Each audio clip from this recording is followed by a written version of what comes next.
Tuhan? Sudah sarapan? Sudah? Mari saudara kita berdiri bersama-sama. Kita mau mengawali ibadah ini dengan pujian kepada Tuhan kita yang begitu dahsyat. Amin. Ya dahsyat, amin. Coba bangun dulu ke kanan kiri sambil memberikan salam. Yesus itu dahsyat. Haleluya. Ya, mari bersama-sama kita puji Dia. Kita nyatakan betapa indahnya hidup dalam Tuhan. Sendiri dan berjalan bersama dengan Tuhan.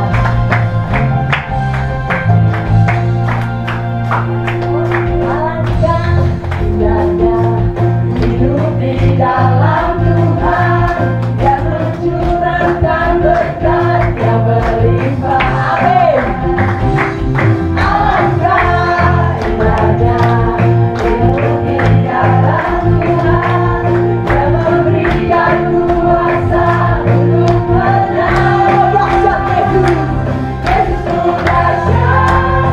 Tuhan aku kepadamu, ya Tuhan yang setia di pihakku. Yes, Yesus itu dahsyat, tak terpenuh kuasa-Mu. Kau yang terhebat terbesar bagiku. Amin. Sungguh indah Tuhan jalan bersama-Mu Yesus. Haleluya. Mari jemaat katakan bersama. Alangkah indahnya hidup di dalam Tuhan, yang mencurahkan berkat yang berlimpah. Amin. Alangkah indahnya jalan bersama Tuhan, yang memberikan kuasa untuk menang. Yesus itu dahsyat, putar aku kepadamu. Kau Tuhan yang setia di pihakku. Kau di pihak kami Yesus. Yesus itu dahsyat, tak terpenuh kuasa-Mu. Kau yang terhebat terbesar bagi jemaat katakan Yesus dahsyat. Yesus itu dahsyat, putar aku kepadamu. Kau Tuhan yang setia di pihakku. Yesus itu dahsyat, tak terpenuh kuasa-Mu. Kau yang terhebat terbesar. Kita berikan suara jemaat saja yang katakan Yesus dahsyat. Yesus itu dahsyat, putar aku kepadamu. Kau Tuhan yang setia di pihakku. Makasih Yesus. Yesus itu dahsyat, tak terpenuh kuasa-Mu. Kau yang terhebat terbesar bagiku. Yesus itu dahsyat, putar aku kepadamu. Kau Tuhan yang setia di pihakku. Yesus itu dahsyat, tak terpenuh kuasa-Mu. Kau yang terhebat terbesar. Siapa yang terhebat? Kau yang terhebat. Siapa yang terbesar? Kau yang terbesar. Kau yang terhebat terbesar bagiku. Haleluya. Tepuk tangan sekali lagi bagi Tuhan. Puji Tuhan. Mari kita siapkan hati kita termasuk dalam indahnya hadirat Tuhan. Ya, Engkau yang dahsyat Yesus. Engkau yang luar biasa dalam kehidupan kami. Ada satupun janji-Mu tidak tergenapi dalam hidup kami Tuhan. Tetap Allah yang sama dari dulu, sekarang sampai selamanya. Terima kasih Yesus. Inilah setiap kami Tuhan, anak-anak-Mu berdiri di tempat ini di hadapan-Mu Yesus. Kami rindu menyembah-Mu lebih dalam lagi. Kami rindu memuji-Mu dengan lebih dalam lagi Tuhan. Jadikan kami menyembah-Mu Yesus. Thank you Jesus.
besar pengorbanan bagi setiap kami Tuhan.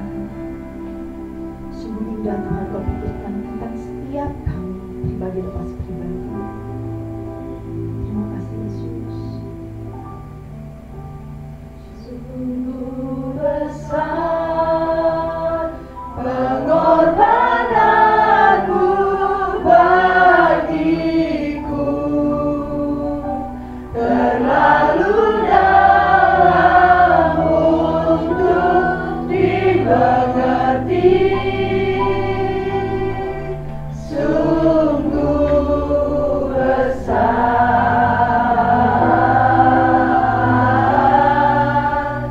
sungguh indah yang Kau pikirkan tentangku, tak terselami bagiku. Sungguh indah,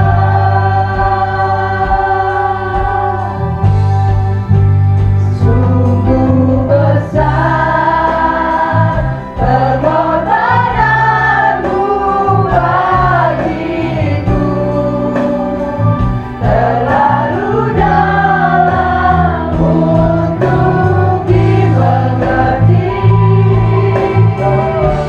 Sungguh besar,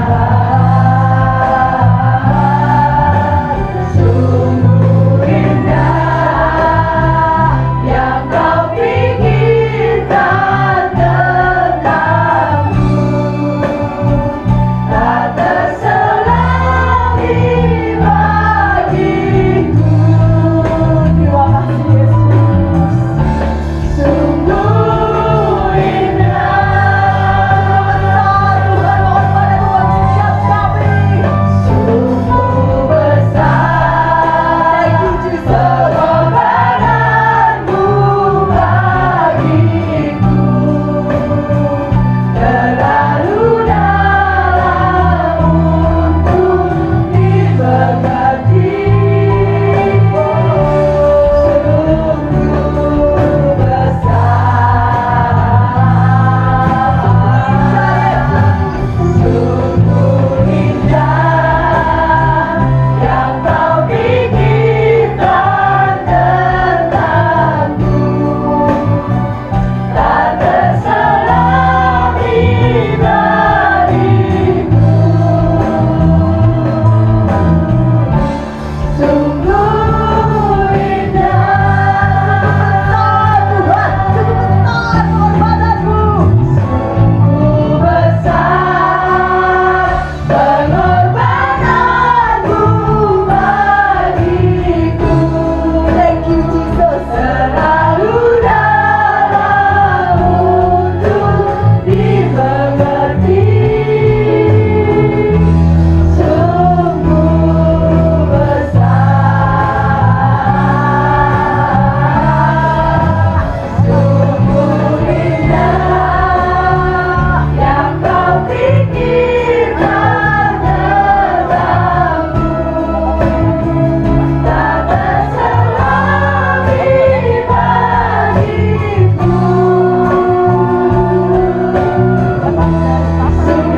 Sungguh indah,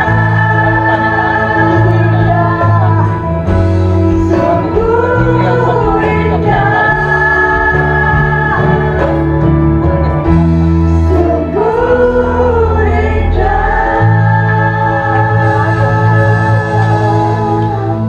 Thank you Jesus.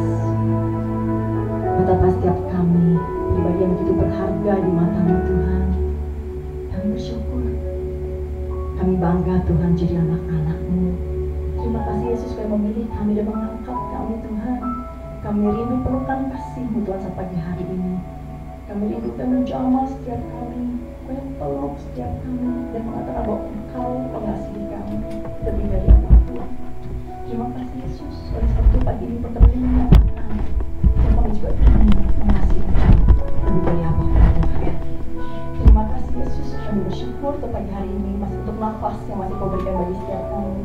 Itu berarti kami masih diberi kesempatan untuk menyembah-Mu. Itu berarti kami masih diberi kesempatan Tuhan menjadi pelaku firman-Mu. Terima kasih Yesus. Engkau yang bertata di setiap pujian firman kami. Engkau juga berbicara nanti melalui firman-Mu Tuhan. Biarlah Roh Kudus bekerja secara luar biasa di ruang ibadah ini, menjamah setiap kami dari orang, dari jemaat yang di depan yang paling belakang, tidak terlewat satupun dari kami dari jamaah-Mu Tuhan. Terima kasih Bapa, kami memuji Engkau dengan penuh sukacita daripada-Mu Yesus. Dan satu nama Tuhan Yesus Kristus kami buka ibadah kami pagi hari ini. Yang percaya bahwa Yesus sudah hadir di tengah kita, mari saudara katakan bersama. Amin. Tepuk tangan sekali lagi bagi Yesus yang luar biasa. Puji Tuhan, puji Tuhan. Mari sekali lagi yuk kita mau tengok kanan kiri depan belakang, kita berikan tos kepada saudara-saudara kita, kita memberikan senyum kita kepada saudara-saudara kita. Kita sudah ditebus dengan darah yang kudus. Mari kita semua mengangkat pujian-Mu. Tepuk tangan lebih meriah lagi bagi Dia Yesus. Haleluya.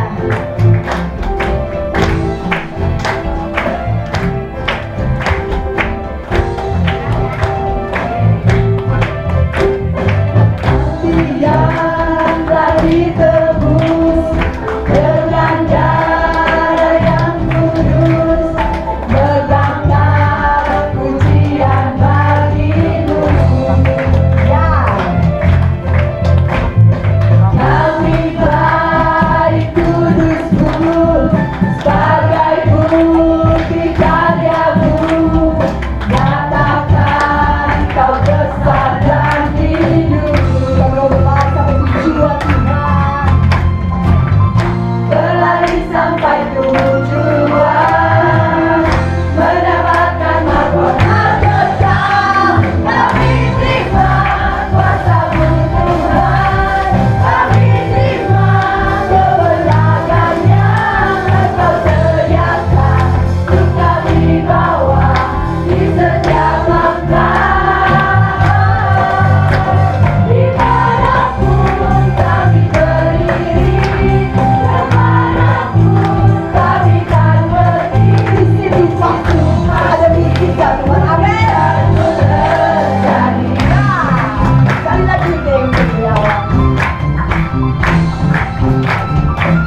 selalu membantu kita. Dialah Tuhan yang benar. Mari lebih semangat lagi memuji nama Tuhan. Yo. Terima kasih Yesus. Kalau pada kita menodahkan Kau Tuhan, ada tangan Yesus yang mengangkat kami.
Setiap dari kita hari demi hari kita lalui dengan penuh tantangan hidup. Betul saudara? Amin. mujizat pagi hari ini. Apapun masalah yang kita hadapi, walaupun terlihat klise kalau saya bilang tenang ada Tuhan, jangan takut, tapi saya sendiri pun mengalami saudara begitu berat ya. Setiap hari kita mungkin cuma bisa nangis, tapi kita tahu bahwa kita punya Tuhan yang mengerti bahasa air mata. Kita punya Dia Yesus yang selalu memeluk kita, mendekap kita. Kita punya Bapa yang seperti itu, Bapa yang penuh kasih. Oleh sebab itu, apapun yang kita alami dalam hidup ini, kita meyakini dan percaya Bapa nggak pernah meninggalkan kita. Bapa nggak pernah lalai, Dia selalu melihat kita, Dia selalu memeluk setiap kita. Dan itu jangan takut saudara. Saya berikan kesempatan pagi hari ini bagi setiap pribadi menaikkan doa di hadapan Tuhan. Apa yang menjadi pergumulanmu, apa yang menjadi bebanmu, apa yang menjadi masalahmu, nyatakan di hadapan Bapa kita yang begitu baik. Silakan saudara berdoa.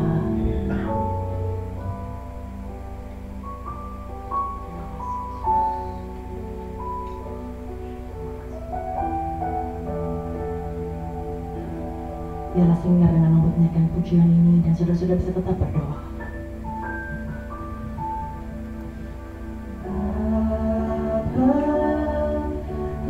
Setia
Nyanyian terakhir ini ya Tuhan, Engkau setia.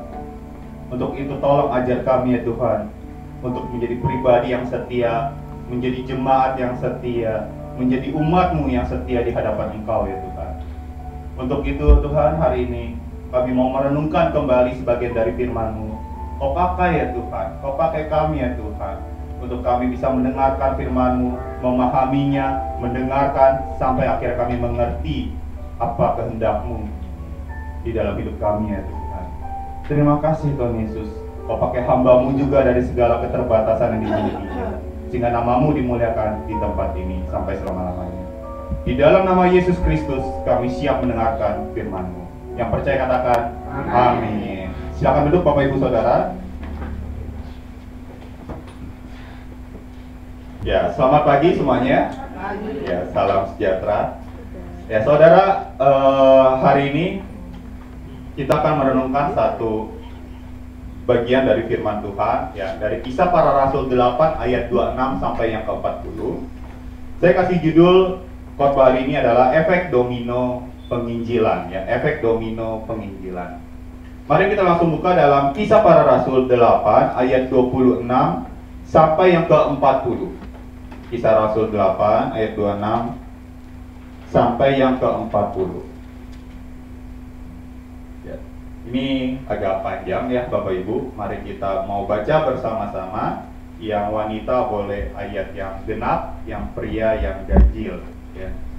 Yang wanita yang genap ayat 26 berarti dimulai oleh wanita, kemudian yang ganjil oleh pria. Baik ya, mari kita baca bersama-sama. Kisah Para Rasul 8 ayat 26 sampai 40. Silakan yang wanita dulu. Kemudian berkatalah seorang malaikat Tuhan pada Filipus, katanya, bangunlah dan berangkatlah ke sebelah selatan, menurut jalan yang turun dari Yerusalem ke Gaza. Jalan itu jalan yang sunyi. Lalu berangkatlah Filipus, adalah seorang Etiopia, seorang Sida-Sida, pembesar dan kepala perbendaharaan Sri Kandake, Ratu negeri Etiopia, yang pergi ke Yerusalem untuk beribadah. Sekarang orang itu sedang dalam perjalanan pulang dan duduk dalam keadaan sambil membaca kitab Nabi Yesaya. Lalu kata Roh kepada Filipus, pergilah ke situ dan dekatilah kereta itu. Filipus segera ke situ dan mendengar Sida-Sida itu sedang membaca kitab Nabi Yesaya. Kata Filipus, mengertikan keluar apa yang Tuhan baca itu?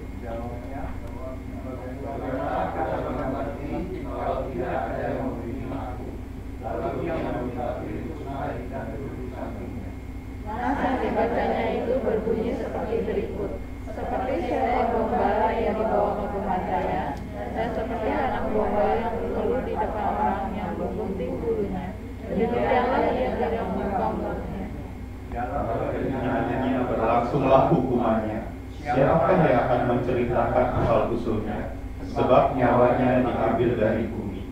Maka kata Sida-Sida itu kepada Filipus, aku bertanya kepadamu, tentang siapakah nabi berkata demikian? Tentang dirinya sendiri atau tentang orang lain?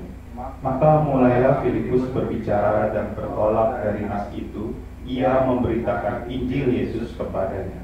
Mereka melanjutkan perjalanan mereka dan tiba di suatu tempat yang ada air. Lalu kata Sida-Sida itu, lihat, di situ ada air. Apakah namanya jika aku dibaptis? Sahut Filipus, Jika Tuhan percaya dengan segenap hati, boleh jawabnya, aku percaya bahwa Yesus Kristus adalah anak Allah. Lalu orang Ethiopia itu menyuruh menghentikan kereta itu, dan keduanya turun ke dalam air, baik Filipus maupun Sida itu, dan Filipus membaptis dia. Dan setelah mereka keluar dari air, Roh Tuhan tiba-tiba melarikan Filipus dan Sida itu tidak melihatnya lagi. Ia meneruskan perjalanannya dengan sukacita. Tetapi ternyata Filipus ada di Asdod.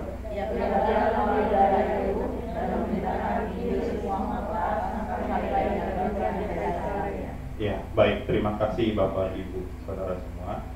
Ya, Saudara, ini kisah seorang yang bernama Filipus ya. Salah satu tentu adalah murid Kristus yang baik. Salah satu dari 7 diaken juga yang ditunjuk untuk melayani orang-orang yang tidak mampu pada saat itu serta janda-janda. Nah, Saudara, di sini sebenarnya masih keterkaitan dengan apa yang saya sharingkan di bulan lalu. Bagaimana ada seorang bernama Simon, ya, Saudara mungkin beberapa ada yang masih ingat, Simon si ahli sihir yang kemudian menjadi percaya, tapi masih banyak melakukan kesalahan di dalam kehidupan kekristenannya. Nah, kenapa dia bisa menjadi percaya? Ternyata ada seorang yang bernama Filipus pergi ke tanah Samaria, kemudian menginjil di tanah Samaria, kemudian terjadi lawatan Tuhan yang begitu luar biasa di tanah Samaria. Dan kegerakan rohani terjadi di situ. Nah, Saudara, setelah itu Filipus mendapatkan sebuah perintah yang barusan kita baca, yaitu pergilah ke jalan sunyi daerah Gaza ke arah selatan. Disuruh pergi dan akhirnya bertemu dengan Sida dari Ethiopia, kemudian diinjili dan seterusnya, Bapak Ibu. Nah, Saudara, sebelum saya masuk lebih dalam berkaitan dengan firman hari ini ya, Saudara, saya mau menjelaskan beberapa hal lebih dulu ya, bahwa manusia pada umumnya itu senang dengan hal-hal yang spektakuler, ya, hal-hal yang supranatural. Kalau kita baca tadi terakhir sebenarnya ada kekuatan ya, ada supranatural, kekuatan supranatural, superpower dari Filipus, Saudara ya. Dan saya percaya itu bukan karena Filipus, tapi karena Roh yang membawanya. Kenapa? Karena di akhir setelah dia baptis Sida dari Ethiopia, belebek gitu kan ya, masuk ke dalam air, pas keluar Filipus langsung diteleportasi gitu ya. Tuh kalau zaman sekarang ya mungkin dia salah satu Superman kayak gitu lah ya, Saudara. Nah, kemudian tiba-tiba dia ada di Asdod kayak gitu. Nah, Saudara, manusia pada umumnya itu senang nih dengan hal-hal yang seperti ini, hal-hal yang spektakuler gitu. Hal-hal yang supranatural tanpa memahami bahwa hal itu dimulai dari hal-hal yang natural. Nah, sama halnya seperti sebuah benih. Jika kita dipercaya sebuah benih ya untuk ditanam, mungkin bagi beberapa orang ada yang meremehkannya, atau bahkan ada yang cuman benih kecil, apa sih untungnya untuk merawat benih yang sekecil itu. Ya, kalau kita paham tentu kalau itu dirawat dengan baik, maka benih itu bisa menghasilkan sebuah pohon. Pohon bisa menghasilkan banyak buah. Buah tersebut bisa menghasilkan benih baru. Benih baru bisa menghasilkan pohon lagi. Pohon itu bisa menghasilkan banyak buah lagi. Namun beberapa orang ada yang meremehkan benih yang diberikan kepadanya, yang dipercayakan kepadanya, sehingga akhirnya ya apa sih gunanya, dipandang sebelah mata benih itu kemudian dibuang tanpa disadari bahwa itu memiliki potensi yang sangat-sangat besar, Bapak Ibu Saudara. Untuk itu saya sering ingetin ke anak murid saya juga, Bapak Ibu, ya, waktu mereka lulus, wisuda, kayak gitu kan ya, di akhir-akhir acara, saya ingetin kalimat ini, bahwa perkara besar itu selalu dimulai dari hal-hal yang sederhana yang dilakukan secara konsisten. Karena banyak orang ingin yang besar, tapi bosan untuk melakukan yang sederhananya. Ya, namanya juga sederhana, kecil ya, kalau bicara tentang benih dan seterusnya. Saudara, khotbah hari ini saya kasih judul tadi, efek domino penginjilan. Suatu tindakan kecil yang kemudian bisa berdampak besar jika kita juga lakukan dengan konsisten dan sepenuh hati, tentu dalam tuntunan Roh Kudus. Amin, Bapak Ibu Saudara. Sebelum saya mau mulai lagi, saya ingin mengajak saudara flashback kembali yuk. Saya mau bertanya nih ke Bapak Ibu, tolong meresponi dengan angkat tangan saja ya. Jangan angkat kaki lalu keluar ya. Coba angkat tangan saja ya. Ya. Jadi coba flashback kembali, awal mula saudara semua itu pertama kali ya menjadi Kristen, kemudian terima Yesus sebagai Tuhan dan Juru Selamat. Itu karena apa, saudara? Coba, siapa di sini dari antara saudara yang menjadi Kristen karena mengikuti ibadah KKR? Ada? Ada? Ada. Mami saya KKR tahun berapa itu? Ya nanti aja ditanya ya. Bakal lama itu. KKR, wah oke. Ternyata mami saya ya. Satu orang doang tuh ya. Saya nggak tahu deh yang di atas. Mungkin ada yang angkat tangan. Kemudian siapa yang saudara bertobat, terima Yesus jadi Kristen, kemudian karena mendengar khotbah dari seorang pendeta terkenal di TV atau di YouTube? Ada? Ada? Oh nggak ada. Oke, berarti jarang ya. Kalau yang dulu-dulu mungkin yang sweet gitu. Ada? Nggak ada ya? Jadi bukan hasil. Oke. Siapa? Kalau gitu siapa yang karena ikut retret? Ada? Retret? Oh, oke, Tante Livi. Saya juga ikut retret. Yang harusnya itu bukan diarahkan untuk anak SD. Waktu itu saya SD masih ya. Tapi untuk anak muda, tapi karena ada yang khotbah gitu dan seterusnya, akhirnya saya terima Yesus sebagai Tuhan dan Juru Selamat. Walaupun dari kecil udah disuruh hafalin ayat ya, tapi tetap kan menerima Yesus sebagai Tuhan dan Juru Selamat itu keputusan pribadi ya. Ada juga ternyata ya. Siapa yang karena traktat, dapat traktat terus wah dapat lawatan Tuhan kayak gitu, dipenuhi Roh Kudus? Ada? Traktat? Ada yang bingung kayaknya traktat itu apa. Kalau bingung ya udah, berarti emang bukan zamannya gitu ya. Saya mau tanya dulu, Amel tahu traktat gak Mel? Nggak tahu. Kalau Eva tahu nggak kok? Tahu ya. Jadi kayak buku kecil ya, atau ya buletin bisa, atau buku kecil, atau komik rohani lah kayak gitu. Ya, dulu ada masanya saya juga bagi-bagiin itu di mall-mall ya, di mall Kelapa Gading, narik orang kayak gitu kan ya. Nah, ada yang seperti itu juga. Tapi di sini nggak ada ya ternyata ya. Siapa yang karena mengikuti konser-konser rohani mungkin? Ada? Ada? Nggak ada gitu ya. Mungkin abis Kristen baru tuh, oh tahu dia lagu-lagu rohani, biasanya kayak gitu sih ya. Oke, kalau gini deh, banyak sekali yang nggak angkat tangan. Siapa yang karena diajak orang-orang terdekat ya, mungkin dia adalah orang tua saudara, tetangga, ya mungkin orang-orang di sekeliling saudara, sahabat mungkin, atau anak saudara mungkin juga. Apakah ada yang seperti itu? Ada angkat tangan. Wih, oke, ya. Terima kasih. Karena memang faktanya saudara ya, hal ini juga pernah ditanyakan di dalam lingkup yang jauh lebih luas tentunya. Nah, saudara, di situ memang banyak orang dimenangkan karena persahabatan, atau bisa dikatakan seringkali banyak orang dimenangkan karena pembicaraan sederhana antar teman atau antar saudara. Bukan dalam acara-acara yang besar kayak gitu. Justru acara-acara besar yang dirancang untuk penginjilan, pemberitaan Injil dan lain sebagainya, sehingga orang-orang yang datang terima Yesus itu biasanya kurang efektif. Walaupun memang ada orang yang dimenangkan lewat hal-hal seperti itu. Contohnya tadi mami saya, Tante Livi, dan saya sendiri juga tentunya. Nah, saudara, hal ini membuktikan bahwa ternyata orang biasa itu seringkali dipakai Tuhan untuk membawa orang-orang bertemu dengan Yesus Kristus. Dan kisah Filipus dari yang kita udah baca itu membuktikan bahwa Tuhan memimpin Filipus dengan cara yang gak biasa, di waktu yang aneh, gak biasa juga, serta juga bertemu dengan orang yang gak disangka-sangka, orang Ethiopia, saudara. Aneh itu tentunya. Modal dia cuma satu, taat sama pimpinan roh. Udah itu aja, sehingga akhirnya dia bertemu. Dan untuk itu hari ini kita mau renungkan kembali apa yang Roh Kudus lakukan kepada Filipus dan bagaimana respon Filipus terhadap hal itu. Yang pertama saudara ya, kita melihat cara Tuhan tuh nggak biasa untuk mengajak Filipus menuntun sampai ke padang gurunnya. Idealnya saudara, saya tadi sudah jelaskan bahwa gini, di tanah Samaria itu terjadi kegerakan rohani. Mungkin kalau zaman sekarang tuh ibadah KKR besar-besaran kayak gitu ya. Ada gerakan roh Allah di sini, kira-kira nadanya kayak gitulah ya. Pokoknya ada lawatan Tuhan terjadi di tanah Samaria. Harusnya, idealnya, kalau ada lawatan Tuhan terjadi di tanah Samaria, berarti harus ada orang yang ditugaskan untuk membina mereka dong. Mereka kan lahir baru, mereka kan newbie, dan mereka baru jadi Kristen, kira-kira kayak gitu. Harus ada orang yang merawatnya dong, kayak gitu. Dan salah satunya harusnya penatua setempat memilih si Filipus ini, karena Filipus yang menginjili, yang merintis lah, kurang lebih seperti itu. Karena harusnya mereka juga berpikir, ya tanpa brosur aja, tanpa poster, iklan di media sosial saja udah terjadi lawatan yang besar-besaran.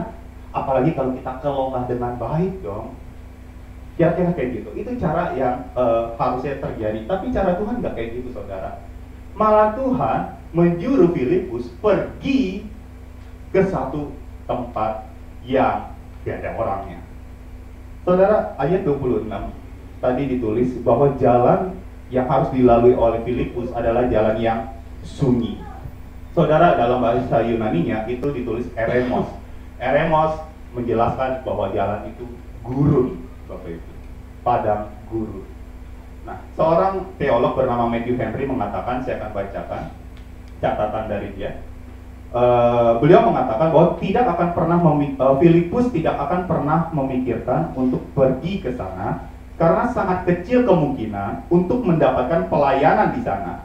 Tetapi Tuhan yang mengutusnya ke sana.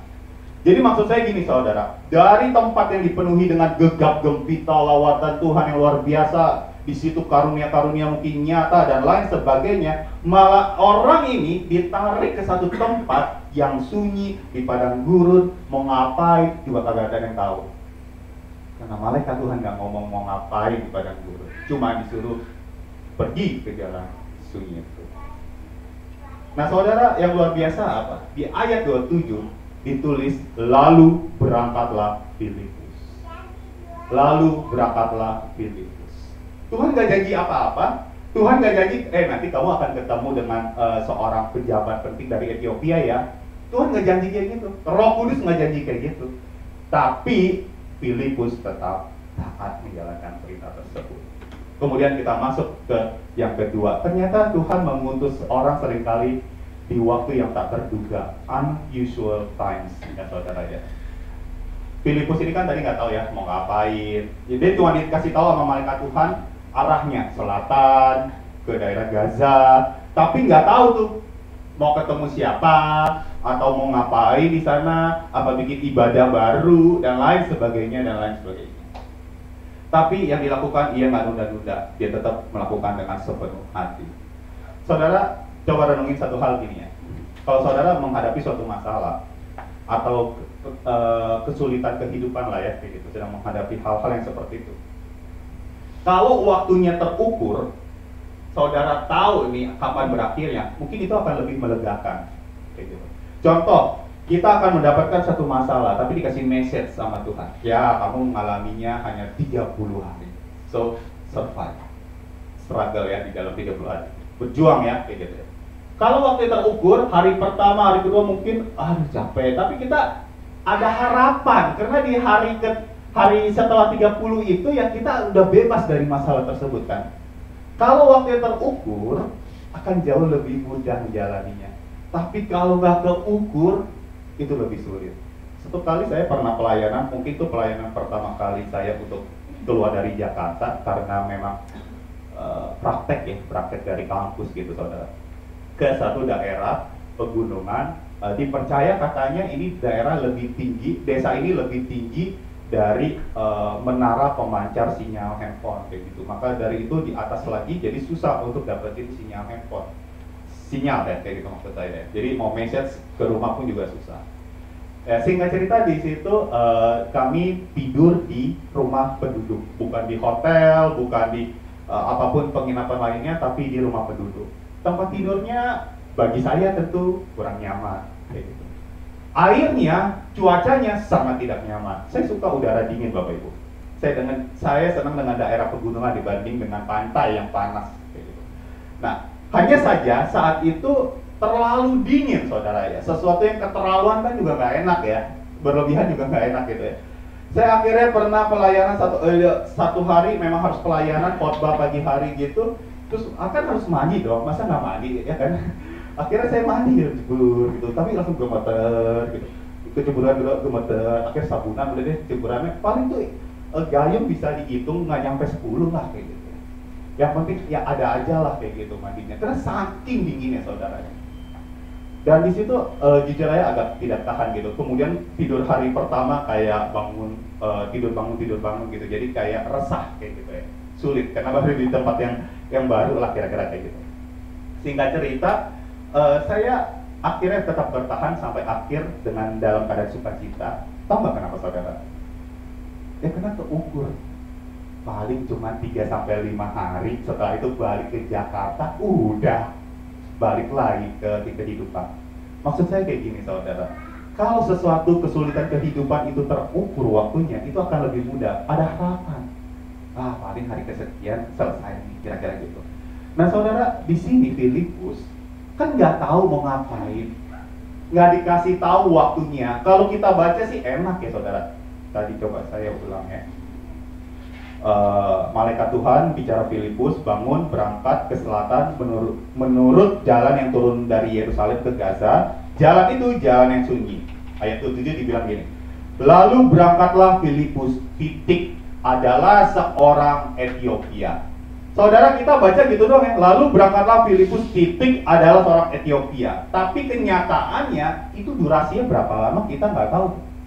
Dari Filipus sampai ketemu orang Ethiopia itu saudara, berapa lama nggak tahu.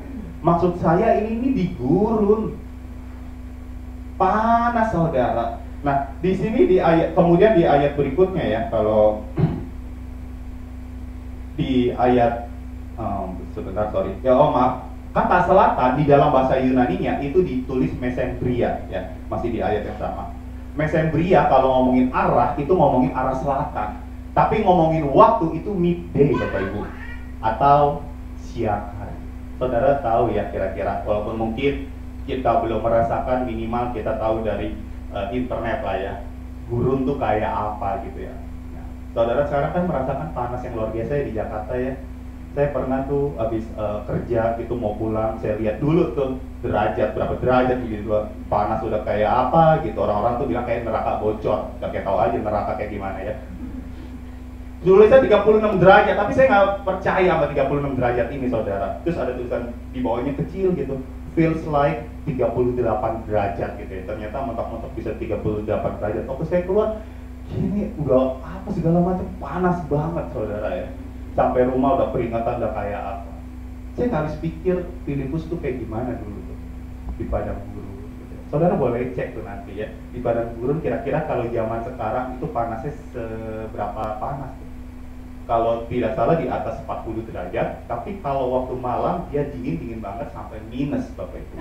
Makanya nggak heran kalau orang timur pakai jubah yang begitu tebal juga panjang untuk menutupi tubuhnya dari atas kepala sampai bawah kaki gitu. Nah jadi maksud saya dari segi waktunya juga nggak biasa. Gitu. Siang hari, aneh cara Tuhan. Gitu. Dan di ayat 39 sampai 40 dijelaskan bahwa Filipus itu memang dipimpin Roh untuk ke gurun, untuk hanya bertemu dengan sida-sida dari Ethiopia ini. Kenapa? Karena setelah sida-sida ini dibaptis, dia langsung diteleport oleh Tuhan dan pergi ke Asdod. Jadi benar-benar hanya untuk ketemu orang. Dan cara Tuhan bekerja di waktu yang tak terduga dan seringkali terkesan mustahil. Dan yang ketiga, terakhir ya saudara ya, Filipus bertemu dengan orang yang gak terduga juga, yaitu adalah orang dari Ethiopia. Sida-sida dari Ethiopia ini pergi dari Yerusalem memang untuk beribadah. Tapi catat bagian ini, bahwa pada saat itu bukan hari raya yang spesial, bukan acara Paskah, bukan acara Pentakosta, bukan acara Pondok Daud, hanya ibadah reguler mingguan bagi kita di zaman sekarang. Jadi maksud saya kemungkinannya kecil. Kenapa? Karena ada dua keterbatasan bagi sida-sida dari Ethiopia ini. Pertama, secara fisik. Jadi gini saudara, kalau sida-sida ini yang disebut dengan sida ya, mereka harus melayani di sebuah kerajaan. Konteksnya di sini kerajaan Ethiopia. Supaya dia nggak selingkuh dengan selir raja, maka dia harus dipotong kemaluannya atau dikebiri, ya bahasa halusnya. Jadi dia memiliki keterbatasan fisik. Kenapa? Karena di Ulangan 23 itu ditulis bahwa orang seperti ini tidak masuk dalam umat Tuhan. Jadi kalau orang Yahudi tahu, lah orang Ethiopia datang. Siapa kamu? Sida-sida. Oh sorry ya, kamu bukan bagian kita. Kedua, Mereka juga memiliki keterbatasan akses beribadah. Kenapa? Karena ada isu rasial, boleh dibilang. Ya. Dimanapun juga orang Yahudi merasa diri eksklusif, sehingga lebih baik dibanding bangsa lainnya. Sehingga waktu mereka beribadah, itu ada tempat orang Yahudi dan juga non-Yahudi. Dan mereka tentu ada merasa didiskriminasi di saat ini terjadi. Dan saudara, kita lihat di sini ya. Ada kedua hal ini, keterbatasan fisik, keterbatasan akses beribadah yang harusnya membuat sida-sida ini males untuk beribadah ke bait suci, apalagi hanya untuk ibadah reguler mingguan. Kecuali hari raya besar lah boleh gitu ya. Tapi ini ibadah biasa. Kok bisa-bisanya dia datang, saudara ya? Kok bisa-bisanya dia datang beribadah dan seterusnya. Tapi pada akhirnya Roh Kudus mempertemukan Filipus dengan sida-sida ini. Kemudian Filipus ya melihat mungkin dari kejauhan di tengah hari bolong kayak gitu ada kereta mendekatinya gitu ya. Kemudian Filipus bilang, Filipus bilang ya, Roh Kudus yang berkata kepada Filipus dekati kereta itu. Artinya apa saudara? Bahkan Filipus pun juga nggak tahu bahwa dia harus deketin itu kereta ketemu dengan orang yang ada di situ. Dia cuma modalnya satu, tahan, mau dipimpin. Dan akhirnya Filipus deketin kereta itu, dia ketemu sama orang Ethiopia, dia ketemu orang Ethiopia ini lagi bergumul dengan satu kitab, tulisan di dalam kitab Yesaya. Nah, Filipus jago dalam hal ini, dia siap lahir dan batin ya untuk bisa menjawab semua penginjilan itu. Saudara, penginjilan sangat penting untuk kita. Untuk itu kita juga harus mempersiapkan diri, mendengar, memahami firman, belajar dan seterusnya. Jika tidak memahami sesuatu kita bertanya, mungkin kita bisa juga otodidak, kemudian kita bisa cari di internet dan selain sebagainya. Kenapa? Karena kita nggak pernah tahu bagaimana Tuhan menuntun kita untuk bertemu dengan seseorang di waktu yang tak terduga dengan cara yang aneh, bahkan dengan orang yang mungkin kita nggak duga-duga juga. Oh bisa-bisanya gue ketemu sama dia ya, dan seterusnya. Dan saudara, ini adalah gambaran besar yang Tuhan sudah nyatakan di dalam Kisah Rasul 1 ayat 8. Mari kita baca bersama lebih dulu yuk. Kisah Rasul 1 ayat 8. Saya tulis di depan. Kisah Rasul 1 ayat 8. Mari kita baca bersama-sama ya Bapak Ibu. 3, 2, 1. Tetapi kamu akan menerima kuasa kalau Roh Kudus turun ke atas kamu, dan kamu akan menjadi saksiku di Yerusalem dan seluruh Yudea dan Samaria. Baik, terima kasih. Saudara, Filipus sudah di Yerusalem. Kemudian dia pergi ke tanah Samaria. Kemudian diutus pergi meninggalkan tempat itu. Kemudian diarahkan ke satu daerah yang sunyi. Lalu kemudian bertemu dengan sida-sida dari Ethiopia. Sida-sida dari Ethiopia adalah perwakilan sempurna ujung bumi. Bagaimana ia pada akhirnya jadi berkat di daerahnya sendiri, Bapak Ibu Saudara. Padahal sida-sida ini memiliki keterbatasan fisik, keterbatasan akses untuk beribadah. Tapi justru dari mereka, firman Tuhan digenapi bahwa Injil itu disebarkan sampai ke ujung bumi. Saudara, jadi Tuhan juga mau pakai kita sebenarnya untuk menjangkau orang-orang di sekeliling kita. Orang-orang yang selama ini sebenarnya butuh jawaban, cuman mungkin mereka gak pernah dapat, atau mungkin mereka belum bertemu dengan saudara. Karena mungkin saja dari mereka justru Injil itu dapat tersebar luas, dan kita nggak pernah tahu dampak dari seseorang yang dimenangkan itu akan balik ke orang lain, ke orang lain, dan ke orang lain, dan kita nggak pernah tahu. Satu kali ada seorang namanya Andreas, murid Yesus. Andreas apakah menulis kitab di dalam Alkitab? Tidak. Ditulis dalam Alkitab sedikit sekali, kalau nggak salah nggak nyampe 10 lah, nggak nyampe 10 ayat ditulis dalam Alkitab.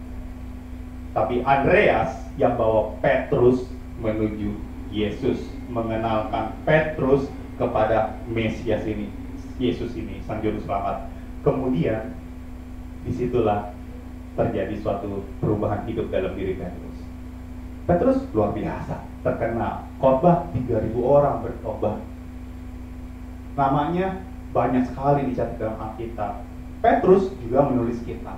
Andreas jarang orang yang tahu. Kalau saya tanya saudara sekarang, mungkin saudara lagi mikir siapa yang Andreas, atau apa yang dilakukan dalam Alkitab. Kira-kira selain jadi murid Yesus dia ngapain ya? Walaupun ada sih beberapa cerita. Tapi yang nggak terkenal ini malah membawa yang akhirnya menjadi famous, Bapak Ibu. Rasul Paulus terkenal, menulis banyak kitab lagi, Bapak Ibu. Siapa yang akhirnya menenangkan dia, membawa dia kepada murid-murid Kristus lainnya supaya dia tetap bertumbuh di sana? Barnabas. Ada satu sebelum itu. Barnabas yang bawa.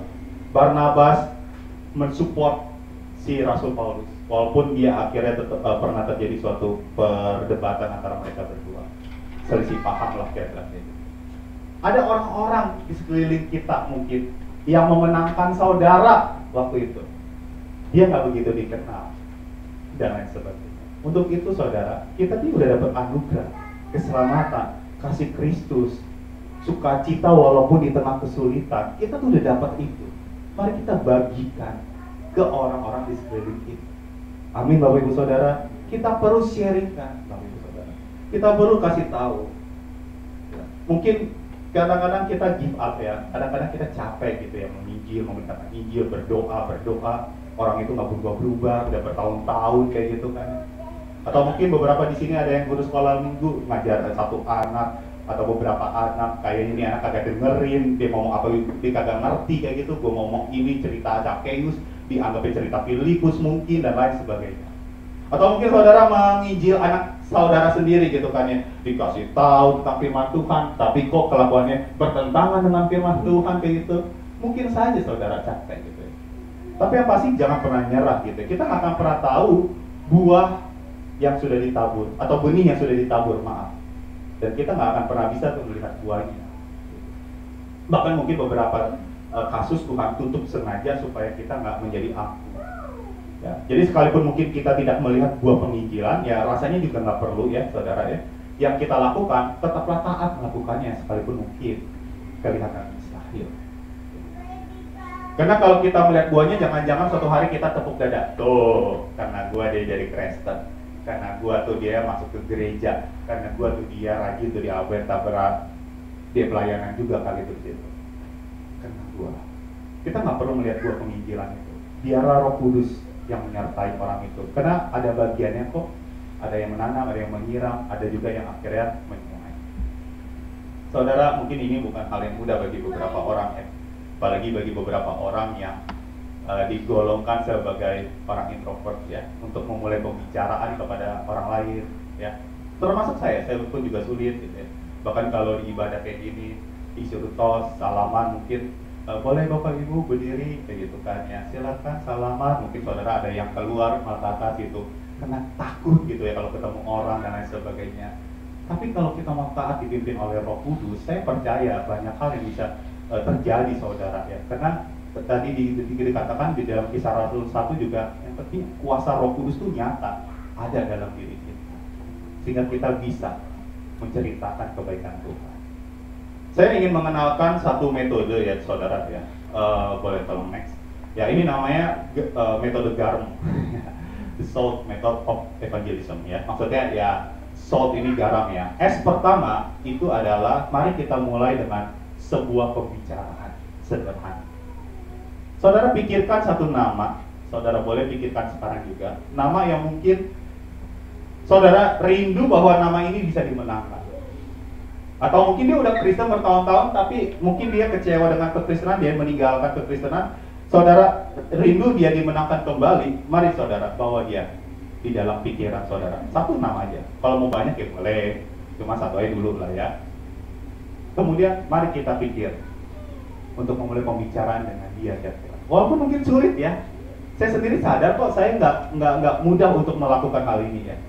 Penginjilan nggak akan pernah terjadi jika kita nggak pernah berinisiatif untuk memulai, Bapak Ibu. Dulu saya ingat, dulu waktu saya ingin menulis buku pertama saya judulnya Dreams.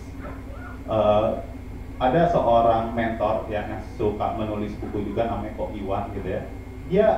Saya sharing sama dia gimana cara menulis buku. Terus dia bilang kayak gini, Paulus, banyak orang ingin menjadi penulis buku, tapi kenyataannya banyak dari mereka itu gagal. Kenapa gagal? Karena mereka nggak mau mulai untuk menulis. Sekarang yang perlu kamu lakukan adalah menulis dulu. Tulis aja dulu. Sekarang kita mulai dulu aja ya Bapak Ibu. Mulai dulu aja. Membuat suatu momen, create moment, bukan bukan menunggu momen, tapi kita menciptakan momen itu. Start a conversation. Kedua, kita tanyain Bapak Ibu Saudara, ask a question. Ya, kalau mungkin yang lebih gampang, gimana hidup kamu sih hari ini? Lagi susah ya? Taunya dia lagi menikmati hidup ya, salah juga. Ya pokoknya kita yang baik-baik aja lah dulu gitu ya. Kita lihat dulu aja keadaannya. Gimana hidupmu? Oke ya, gimana jalan-jalannya atau gimana dan seterusnya. Atau mau tanya, kemudian bisa tanya lebih dalam. Bagaimana kepercayaanmu sekarang? Bagaimana dengan imanmu? Bagaimana kehidupan Kristianimu? Kalau memang dia belum percaya, kamu masih sering gak sih beribadah ke tempat ibadah kamu dan seterusnya. Kalau mau sampai satu titik saudara digerakkan Roh Kudus, ya saudara bisa tanya, kira-kira kalau kita suatu hari meninggal, kita bakal kemana ya? Mungkin ya saudara ya, kalau sudah sampai keberanian seperti itu. Dan berikutnya, L-nya, ya saudara ya, soul, L, jangan lupa untuk mendengarkan. Karena banyak orang banyak ngomong tapi malas untuk dengerin, saudara ya. Listen carefully, dengerin kata-kata dia tanpa menghakimi agamanya, tanpa menghakimi kepercayaannya, tanpa menginterupsi. Saudara, dengerin aja, terima. Dan akhirnya kita bisa tell the story. Ceritain bagaimana Tuhan bekerja dalam hidup saudara. Ceritain bagaimana kebaikan-kebaikan Tuhan itu nyata di dalam kehidupan saudara. Ceritain aja yang relate dengan kehidupan dia gitu. Ya memang kalau bicara di depan ibadah itu lebih mudah, mempraktikannya yang lebih sulit saudara ya. Tapi kita mau berdoa sama-sama dalam hati. Saya mau minta tolong Bapak Damai untuk mengirim. Saudara, pada akhirnya saya mau kembali ke Kisah Para Rasul 1 ayat 8 itu ya saudara. Efek domino penginjilan. Boleh tolong next. Ya saudara, kita lihat kembali ya, flashback kita yang tadi. Filipus adalah diakon yang melayani di Yerusalem. Kenapa dia melayani? Karena dia seorang yang baik, penuh dengan roh. Baik, penuh dengan roh. Itu dicatat dalam Kisah Rasul 6 ayat 1 sampai 4. Dia menginjil tuh di Yerusalem. Oke, kemudian terjadi suatu penganiayaan terhadap pengikut Kristus di Yerusalem. Ada satu tokoh Alkitab yang mati dirajam batu sampai mati. Siapa namanya? Stefanus. Gara-gara itu banyak murid Kristus yang takut, pecah kacir, pergi ke dua tempat, Yudea dan Samaria. Yang luar biasa apa saudara? Kesulitan boleh terjadi, tapi mereka nggak lupa untuk menyebarkan Injil ke Yudea dan Samaria. Dan yang konteks kita hari ini adalah Filipus. Filipus melayani ke tanah Samaria. Terjadi lawatan Tuhan yang begitu luar biasa. Ada gerakan roh Allah terjadi. KKR besar-besaran, banyak orang dimenangkan. Simon, si ahli sihir pun yang terkenal itu kemudian menjadi percaya. Tapi akhirnya Tuhan bilang, yuk bangun, pergi ke satu tempat, jalan yang sunyi. Eremos, padang gurun, Mesembria, di tengah hari bolong. Dan akhirnya dia bertemu dengan sida-sida dari Ethiopia, dan kemudian dia injil. Satset, ya. Ngomongin kitab Yesaya saat itu. Dan terakhir, sida-sida ini yang meneruskan Injil sampai ke ujung bumi. Saudara, Kisah Para Rasul itu diakhiri dengan kisah Paulus di Roma. Roma bagi orang zaman saat itu adalah ujung bumi mereka. Karena mereka percaya memang bumi itu ada ujungnya, saudara. Ini bukan masalah teori-teori gitu ya, saudara. Tapi ini masalah pengetahuan. Yang mereka tahu bumi itu memang ada ujungnya, dan Tuhan berbicara melalui pengetahuan mereka yang masih make sense bagi mereka, saudara. Karena kalau nggak sulit untuk diterima keterbatasan teknologi saat itu.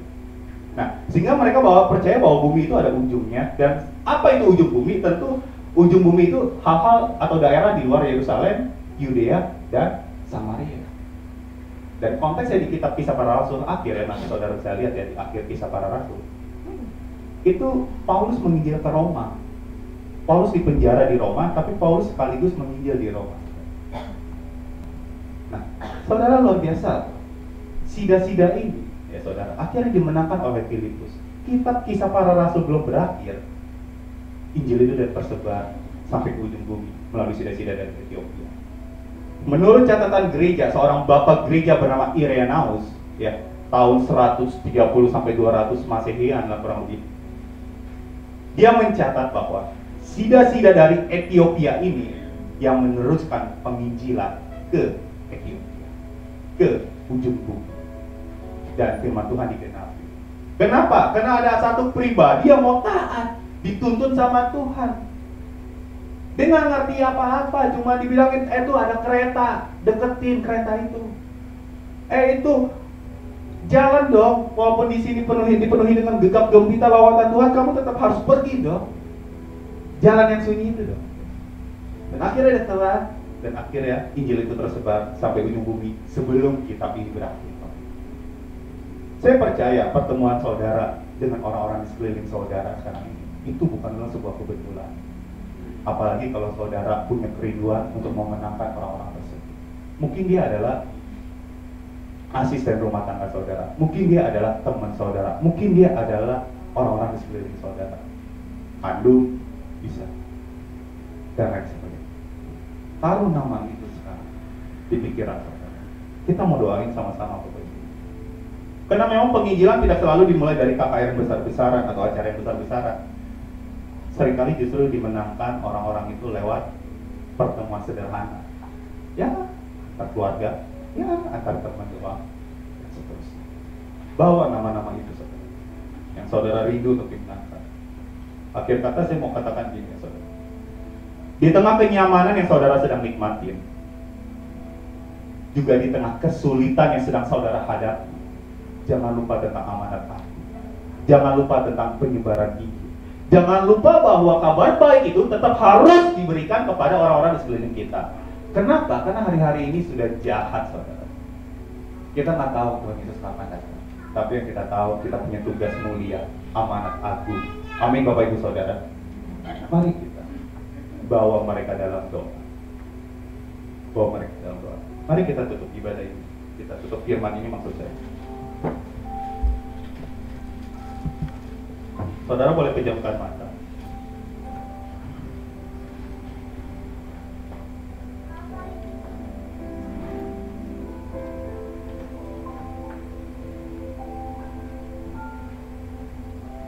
Bawalah nama-nama yang saudara rindu untuk dia dapat dimenangkan. Mungkin dia udah terlalu jauh dari kekristenan. Mungkin dia udah terlalu kecewa dengan kekristenan. Atau mungkin dia dari dulu kepala batu sehingga sulit untuk dimenangkan. Saudara punya tugas di sini untuk menabur firman. Perkara dia percaya atau tidak, itu bukan urusan kita. Urusannya dan Tuhan. Urusan kita menabur. Benih yang saudara tabur itu, kita nggak akan pernah tahu dampaknya seperti apa nantinya. Menghasilkan buah yang sangat lebat atau berdampak kepada orang-orang sekelilingnya, kita nggak akan pernah tahu. Tapi itu bukan bagiannya kita. Kita nggak perlu tepuk dada untuk mengetahuinya juga.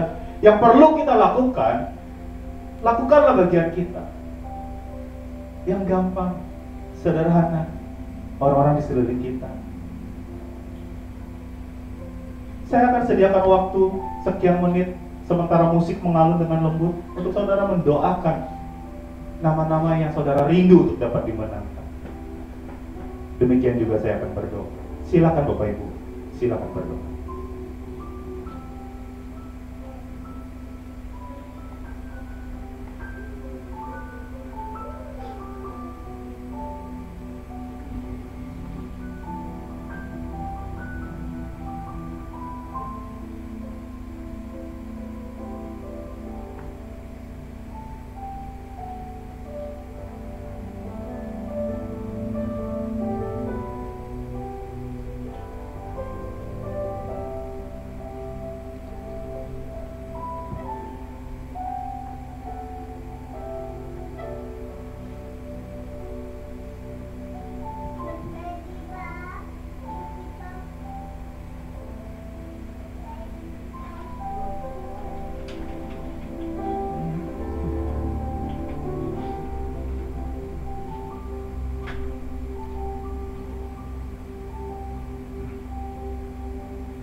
Saudara yang terkasih di dalam Tuhan, sekarang sudah bulan Oktober, November, sebentar lagi kita merayakan Natal, menutup tahun ini, tahun 2023. Saya ingin mengajak, men-challenge Bapak Ibu Saudara untuk terus mendoakan nama yang saudara sudah doakan di hari ini. Terus menerus. Mungkin saudara nggak lihat buahnya. Mungkin saudara nggak tahu apa yang terjadi dengan dia. Tapi bawa dia dalam doa terus-menerus. Dan minta hikmat dari Tuhan untuk memulai suatu pembicaraan kepadanya.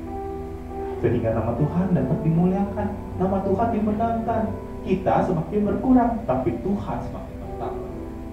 Dan Injil tersebar luas. Ceritakan kebaikan Tuhan. Ceritakan bagaimana Tuhan menolong saudara. Ceritakan bagaimana Tuhan menyembuhkan saudara. Ceritakan bagaimana Tuhan tetap memberikan sukacita. Sekalipun saudara belum sembuh. Sekalipun saudara belum menyelesaikan perkara-perkara yang sedang saudara hadapi. Kasih tahu kepada mereka, di dalam kekristenan ada sukacita yang besar, yang sejati di dalam Kristus. Itu adalah Injil yang sejati ya Tuhan. Tolong berikanlah kami ya Tuhan keberanian. Tolong beri kami keberanian untuk memulai, sehingga namamu dapat dimulai. Terima kasih ya Bapak. Dari segala keterbatasan kami sebagai manusia, sebagai orang tua, sebagai anak, sebagai saudara, sebagai teman, tolong ya Tuhan. Pakai kami mau seperti Filipus yang taat, dituntun oleh Engkau, memberitakan firman itu lebih dalam. Terima kasih ya Tuhan. Terima kasih untuk berkat firman. Biarlah firman ini bertanam di dalam hati kami dan berbuah lebat pada akhirnya nanti. Terima kasih ya Tuhan. Tuhan, hamba-Mu berhenti berbicara, tapi biarlah Roh Kudus terus membimbing kami di dalam jalan kebenaran firman-Mu, mendidik kami di dalam jalan kebenaran firman-Mu. Terima kasih Tuhan Yesus. Di dalam nama Yesus kami sudah berdoa. Yang percaya katakan amin. Tuhan Yesus memberkati. Terima kasih.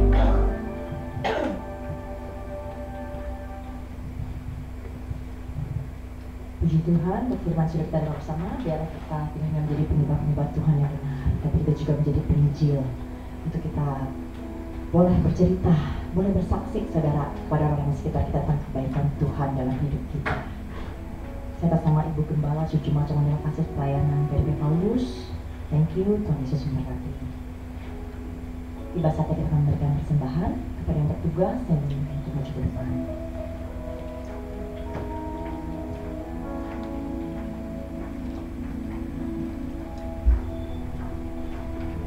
Nanti Ibu Stella akan berdoa sebelum kita memberikan persembahan pagi hari ini.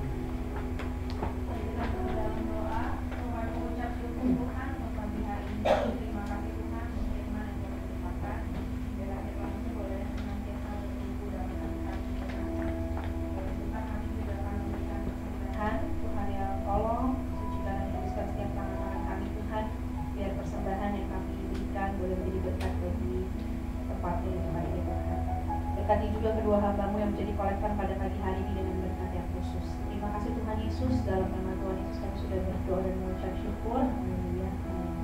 Thank you saudara. Seiring dengan saudara memberikan persembahan, saya akan membacakan untuk warta sepercana.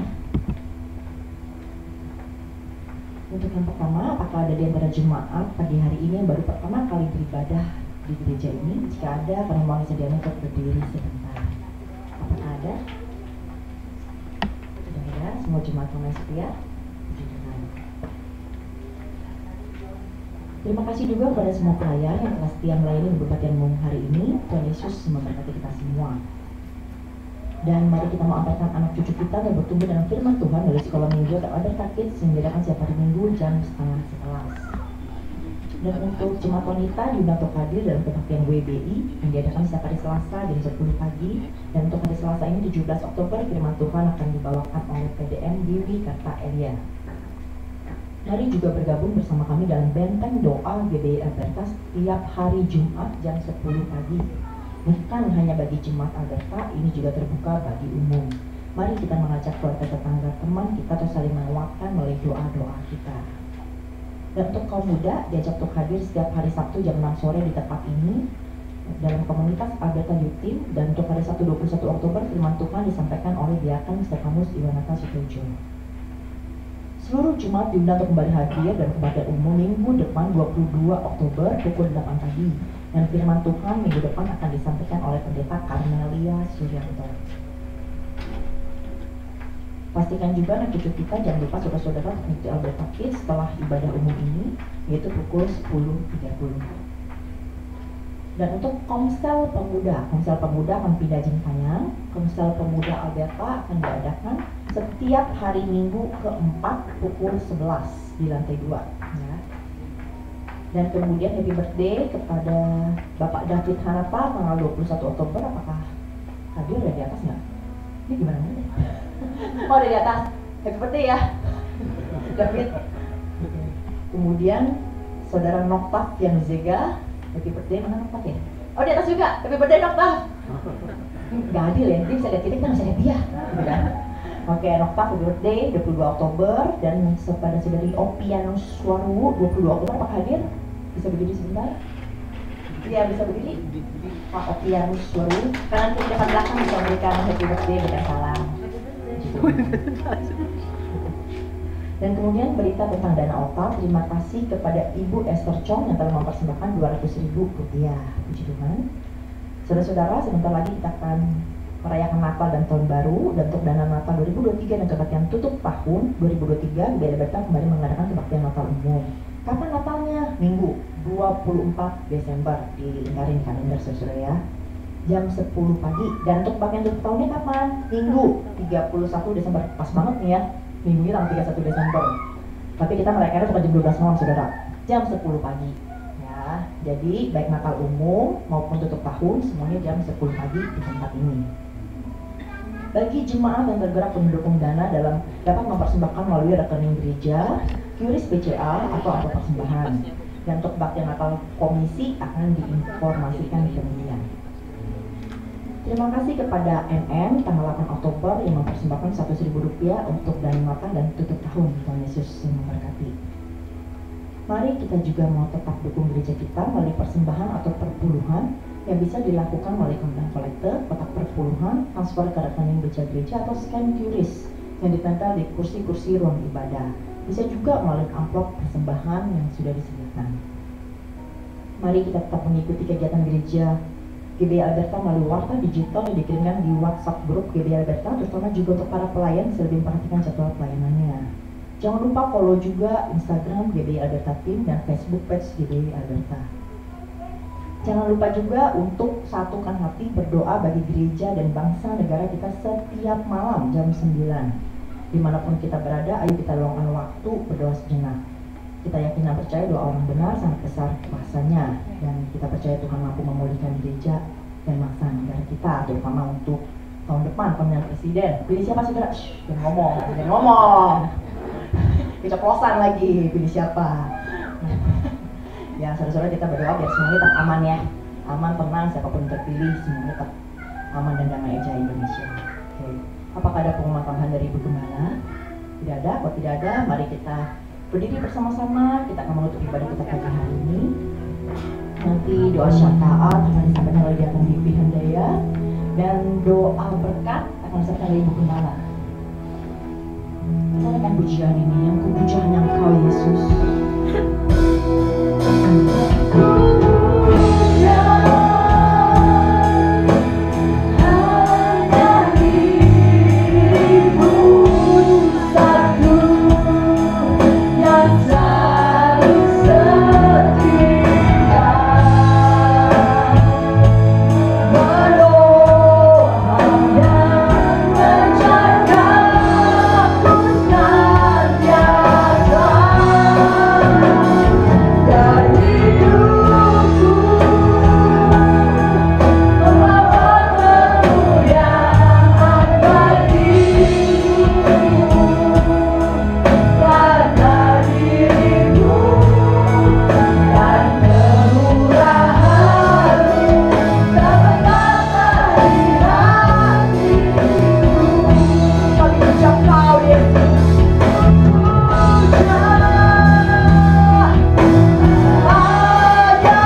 firman yang sudah kami dengar pada pagi hari ini. Biarlah Tuhan Engkau juga tolong kami untuk melakukannya dalam kehidupan kami sehari-hari. Ajar kami Tuhan untuk mempunyai keberanian dan kesetiaan di dalam melakukan penginjilan. Kami tidak menjadi anak-anak Tuhan yang egois, yang hanya bisa menikmati anugerah Engkau yang terbesar dalam hidup kami sendiri, tetapi kami juga mau membagikan kasih Engkau kepada orang-orang di sekitar kami Tuhan, khususnya bagi mereka yang belum menerima Engkau sebagai Tuhan dan Juru Selamat mereka pribadi.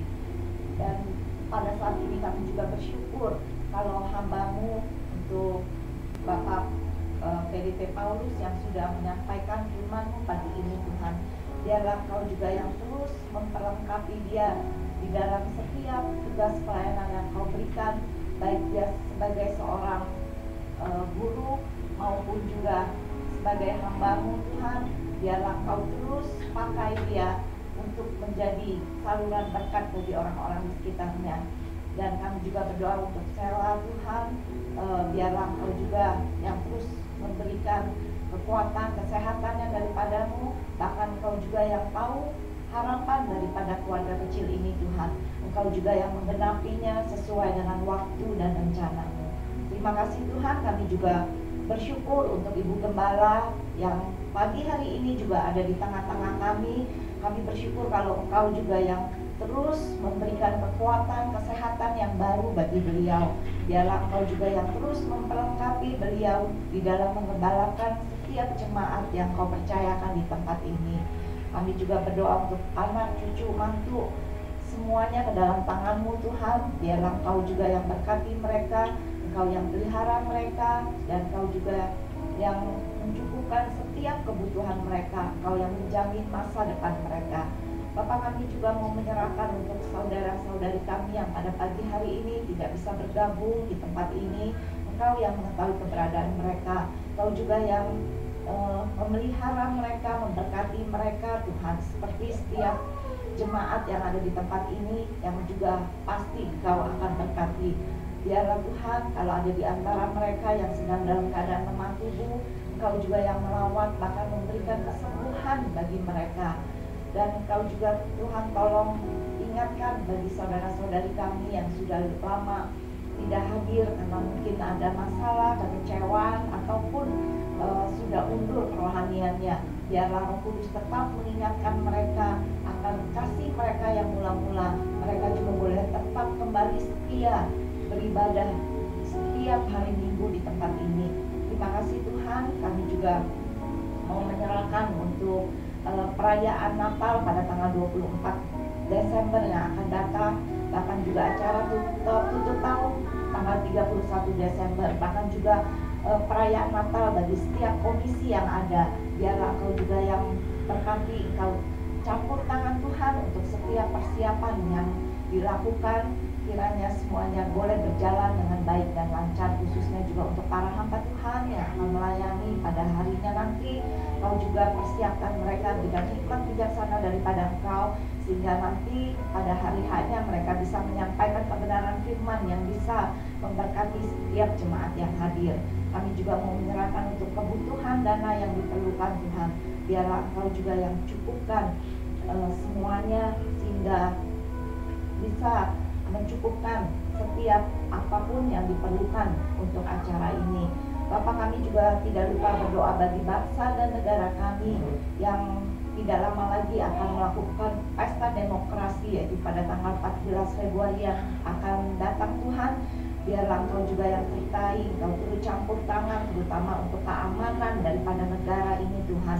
Kami percaya Engkau juga yang akan memakai setiap alat-alat negara ini, khususnya juga untuk para polisi, mungkin untuk para ABRI ataupun petugas keamanan yang ada.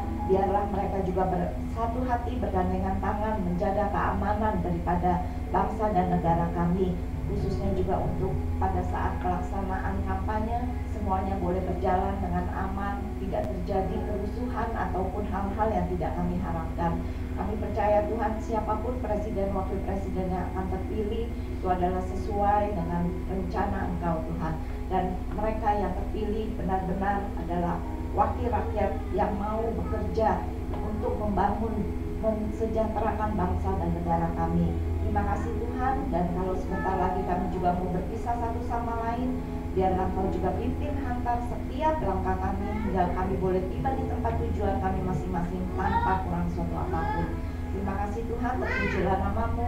Hanya di dalam nama Tuhan Yesus kami berdoa dan mengucap syukur. Kekasih Kristus yang diberkati Tuhan, pulanglah dan terimalah berkat Tuhan. Turunlah kiranya atas saudara-saudara semua kasih karunia dan damai sejahtera dari Allah Bapa, pengampunan dan kasih sayang dari Tuhan Yesus Kristus, penghiburan, penyertaan, bahkan pimpinannya di dalam kuasa Roh Kudus memimpin kita sekalian. Mulai saat ini sampai Maranatha Yesus datang yang kedua kali. Di dalam nama Yesus dengan kerendahan hati kami menyerahkan seluruh doa ini. Haleluya. Amin. Berikan tepuk tangan yang meriah bagi Yesus. Dan kami puja Tuhan, hanya Engkau Yesus.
Tuhan Yesus memberkati.